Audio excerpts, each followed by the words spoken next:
অনুপ্রবেশের ক্ষেত্রে গোয়েন্দাদের কাছে আশঙ্কা বাড়ায় সেটা হচ্ছে কাঁটাতারবিহীন যে এলাকাগুলো রয়েছে। যেমন আমরা নদিয়ায় রয়েছে, যেটি দক্ষিণবঙ্গ ফ্রন্টিয়ার মধ্যে পড়ে, এবং নদিয়ার এই যে রামনগরের কুমারী এলাকা, যেখানে এই অবধি কাঁটাতার সেটি রয়েছে, এবং তার পরবর্তীকালে এই যে এলাকা রয়েছে, যে জায়গা দেখতে পাচ্ছি সেখানে কোনো রকমভাবে কাঁটাতার নেই। এই জায়গাতে কাঁটাতার এখানে শেষ হচ্ছে।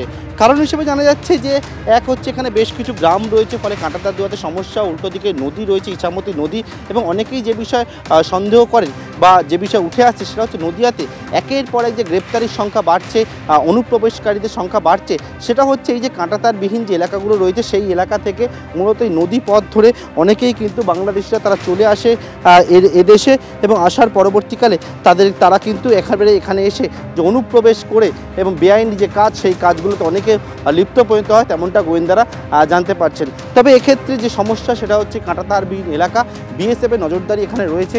এখানে যে জায়গা দেখতে পাওয়া যাচ্ছে এই জায়গা এবং আরও বেশ কিছু জায়গা রয়েছে, যার মধ্যে নদিয়ার প্রায় 8 কিলোমিটার জায়গা রয়েছে এরকম কাঁটাতারবিহীন অবস্থায়, এবং সেক্ষেত্রে কিন্তু একের পর এক যে অনুপ্রবেশের সংখ্যা নদিয়াতে অনেকটাই বেশি, এবং সেক্ষেত্রে পুলিশ প্রশাসনের তরফ থেকে বলা হচ্ছে তারা কিন্তু ধরপাকড় চালায়, এবং এবছরে প্রায় 300 জন এমন বাংলাদেশিকে তারা গ্রেপ্তার করেছে যারা বেআইনিভাবে অনুপ্রবেশ করে এদেশে এসে থাকছিল।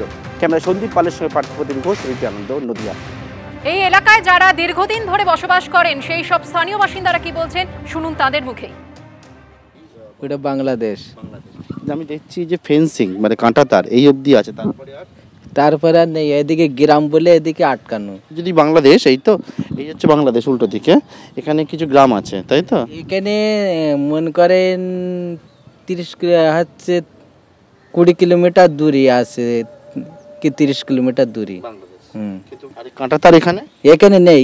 এই যে লাস্ট এখান থেকে এটা গ্রাম, তো এখান বহু দূর গ্রাম, এই জন্য এইটুকু নেই।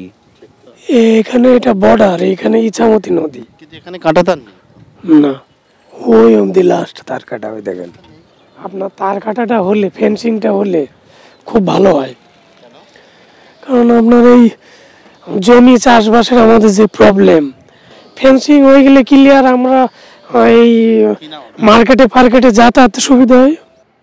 রানাঘাট পুলিশ জেলার অ্যাডিশনাল এসপি কি জানিয়েছেন রাখবো আপনাদের সামনে।